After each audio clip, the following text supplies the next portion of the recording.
په پاکستان کې څه روان دي؟ ګرانو لیدونکو السلام علیکم. د مطلب له وړاندې کېدو مخکې چینل حتما سبسکرایب کړئ.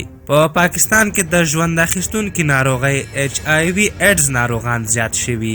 چارواکي وایي په پاکستان کې د ایډز ښکاره شمېره 23,000 خو د پټو مریضانو شمېره زیاته ده. په ټولنه کې د دې ناروغۍ په هکله ناپوهۍ او غلط تصورات مشهور شوي دي. خو ډاکټران وایي د ایډز د ناروغانو سره یو ځای د ژوند کولو نه دغه ناروغۍ بل چاته سرایت نه کوي. د ایډز ناروغۍ یو لوی لامل نامشروع جنسي اړیکې دي، خو ځینې نور لاملونه هم کیدای شي چې یو شخص دی په دغه ناروغۍ اخته شي. خو عمده لامل یې هم دا نامشروع جنسي اړیکې دي. ډېر کله چې ځینې کسان په دغه ناروغۍ اخته کیږي نو هغوی کوشش کوي چې پټ یې وساتي، چې په پای کې د دوی په مړینه تمامیږي.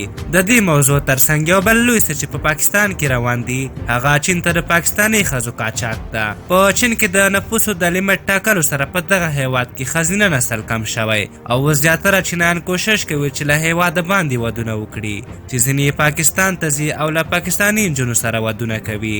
د پاکستان حکومت وایي د دې موضوع په تړاو یې څېړنې پیل کړې او ځینې شکمن پاکستاني او چینایي وګړي نیولي چې ګمان کیږي دې کارونو ته یې زمینه برابره کړې. تاسو څه نظر لرئ؟ دغه پیښې ولې په پاکستان کې ډېرې رامنځته کیږي؟